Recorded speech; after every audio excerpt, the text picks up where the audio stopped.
So I do not look any better than I did last week. I'm not paying attention to it, and I hope that you aren't either. But hi, I hope you had a fantastic week. We are back in the OG setting, back in my bedroom. Yeah.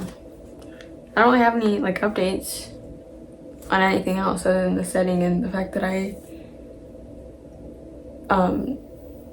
look the same as I did last week. So today I want to talk about, does God really hear me? Because I know that that's a common thing that we all feel, where it's like, do you even hear me? And I can say, like, for me in the beginning, when I like first gave my life to Jesus, I knew that he knew that I existed, but for whatever reason it didn't really click to me that he was also still watching and still hearing and still listening and still loving me. And so I had to learn a little bit on how to realize and know that he was truly listening to me. But I think the first step was realizing that anything that I cared about, he cared about more.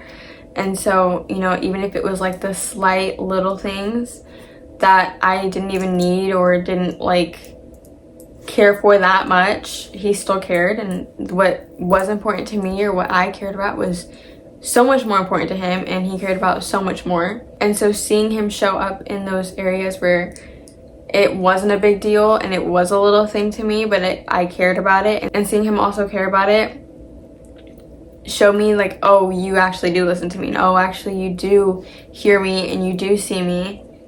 And that blew my mind for a minute too, the first time that happened. I tell this story all the time, but long story short, I really wanted this book that I didn't truly need, but I really wanted this book, and I prayed right before I went into the store, and I found the book right next to another book called The God of Little Things, and the book that I wanted was on sale, and I hadn't been able to find it anywhere. So that was his little, I hear you and I see you and I care about you and I care about the things that you care about. And so when that happened, I was like, whoa, you actually listen to me? Like, you hear my prayers? And then even in like the bigger things too, like there's been countless times where I've literally poured out my heart to God about the things that truly are important to me, and the things that, you know, truly are on my heart. My dog is right on my lap, so if you hear or see anything, that's him. Anyway, yeah, so in the times where I've like poured out my heart to him and I've truly like told him the things that are really important to me, and the things that really hurt me or that I want, or goals or situations, things that really burden me and that are truly important to me, I've felt him care in that. And I know that that's like, what are you talking about? I can't explain it, but I just feel him listening to me, and it's so full of compassion and understanding. It's so gentle and like really truly listening, and I just know that he understands exactly what I'm thinking and exactly what I'm feeling. It's not that I feel misunderstood in, you know, my everyday life, but there's just this level of understanding that he just goes right past.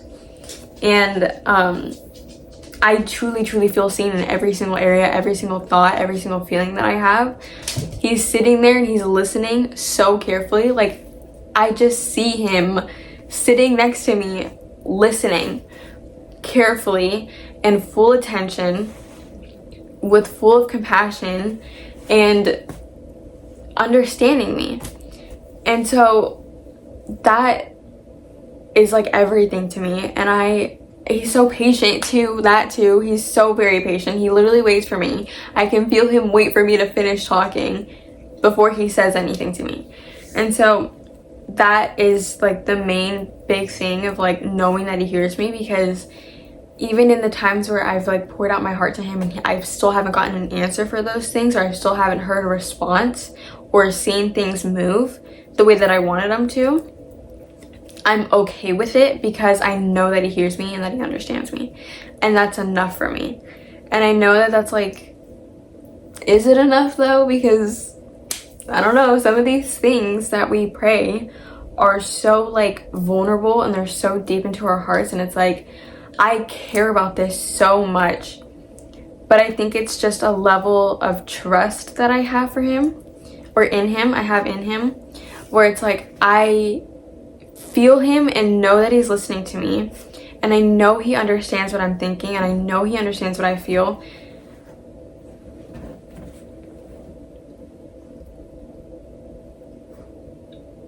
And I know that he cares about the things that I care about way more than I do.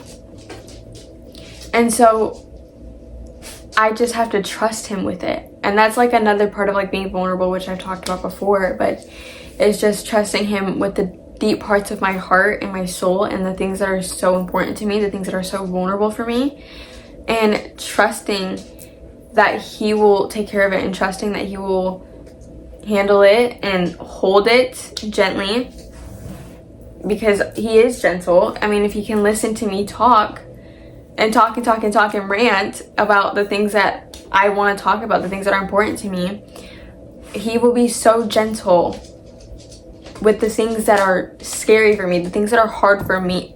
That's my dog, please ignore that. He is beyond gentle and beyond gentle with me. And so I know that he's gentle and that he's so careful. He would be careful with the things that don't even mean that much to me. But I know for a fact, and I have so much trust in him, that he is so beyond careful with my heart and with the things that are important to me, with the things that are so vulnerable and scary for me. And I know that he understands and that he loves and cares about it way more than I do. And that he already knows. Like, I've talked about that before too, but it's like,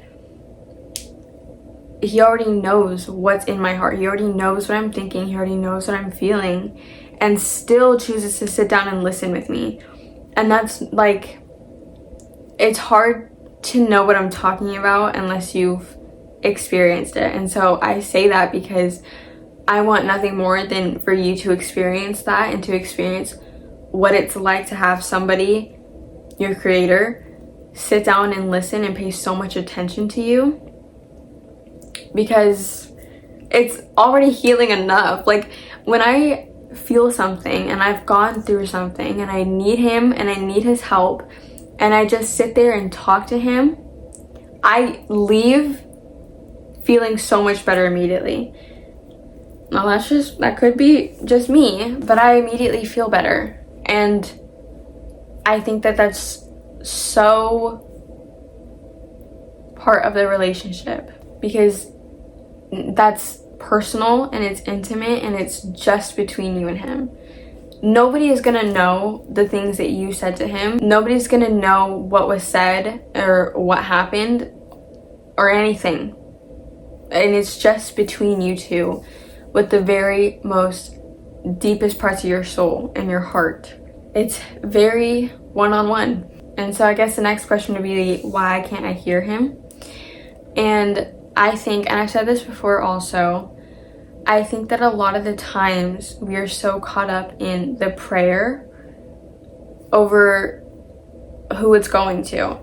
And so we're so caught up in this part. Like,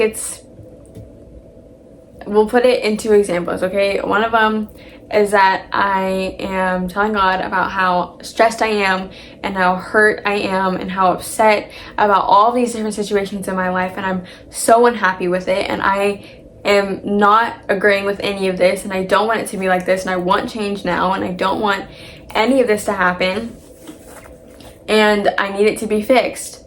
But also, now I'm gonna go do my own thing after I told you all that. And the other example is that, okay, God, all of this is happening right now. This is how I feel.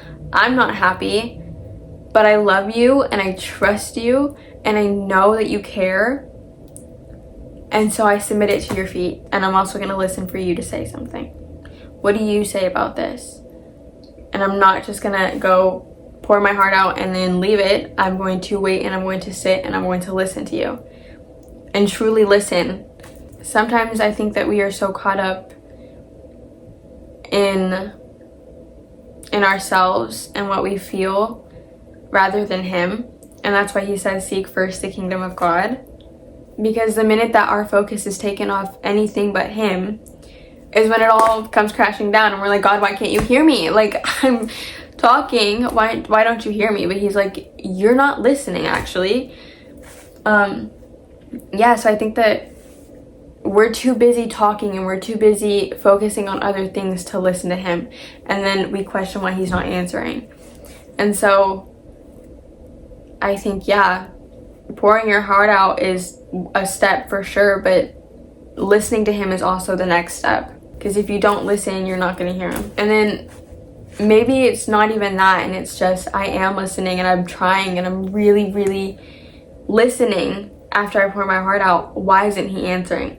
And that is a question that I do not know the answer to. I don't know why he doesn't answer some prayers. There are things that he will answer and things that he won't answer. And for that, we don't know. He says that my ways are not your ways. And so there are some things that we will never know. There's some things that he will reveal to us way later. There's things that he'll reveal in the moment. But why he chooses to reveal things and why he chooses not to is his decision, and he has his reasons for it, and we won't know. And I think that just trusting that he has a reason for not telling us or for not answering, and again going back and knowing, okay, yeah, you care and you know everything that's in here and you care about it way more than I care about it. But I also trust that you have my best interest at heart. I also trust that you see things that I don't see, and you know things that I don't know. And I trust you with what you do, with what you say, with what you don't say. I trust you. And I think that that's ultimately what he wants, is your faith. Even if you don't know what's happening, even if you don't have control over that situation, is just your full trust in him is what he desires so much. But even if he chooses to not answer you in that moment, or even if he chooses to not answer you about that thing, even if he chooses to answer you in that moment, regardless of when he chooses to answer you, he still hears you. And there's a whole bunch of verses I can put right here, and there's probably way more too, that states that he listens and that he cares. Like, he cares so much that he listens to you, and he listens to your prayers, and he listens to your heart. And so whether he chooses to answer something or not, or whether he chooses to move that situation in that moment or not, whether it takes him 50 years or tomorrow, is not up for us to be like, oh, okay, so you don't hear me. Because that's not necessarily what that means. It means that he sees things that you don't see. It means that he knows things that you don't know. It means that there's a much bigger picture that you don't see, and that only he is who sees it all. And so, again, trusting him, which is so much easier said than done, but your trust in him will ultimately be your biggest help, because he delights in those who trust him. And I also just want to say what a privilege it is. Like, I don't know if you guys have read Esther, but Esther had to talk to a king to fix an issue, and Mordecai was her guardian, and he was like, you gotta go talk to the king about this issue, because she was queen. Esther was queen, and Mordecai was like, you have to go talk to the king about this issue so that all of us don't die. And so she's like, if I go talk to the king, I could die. Like, I'm not supposed to go talk to the king without him asking for me first. She could have died going to the king and talking first. And I think that it's such a privilege that we get to talk to the King of Kings without any punishment, or without any kind of, oh, maybe I shouldn't, or maybe this will happen if I do. That is so cool that we get to talk to our Creator and the King of Kings and just pour out our hearts to him, and him just listening and caring. Him being like, yeah, I'm the king, but I want to know what's in your heart, and I want to see you, and I want to hold you, and I want to comfort you. Tell me what's wrong. I want to know. I want to listen to you. I think that that's such a privilege, and that is only a privilege that we get to have through Jesus. And I think that that's just beyond beautiful. I think that being able to come to him in prayer and tell him all that we're feeling, yeah, I think it's such a privilege. And we only have Jesus to thank for that. And so even if I don't feel like he's hearing me or listening to me, the fact that I can just talk to the King of Kings whenever I desire, and knowing that he wants to know and he wants to listen, yeah, I think it really comes down to a lot of trust, and that's hard. Trusting is hard, especially if it's blind trust. But yeah, in it all, it's his love for you. Even if he doesn't answer something right away or never answers anything, like I said before, it's just stuff that he knows that you don't know and that he's taking care of. And it's all out of love. Every single thing that he does is out of love for you.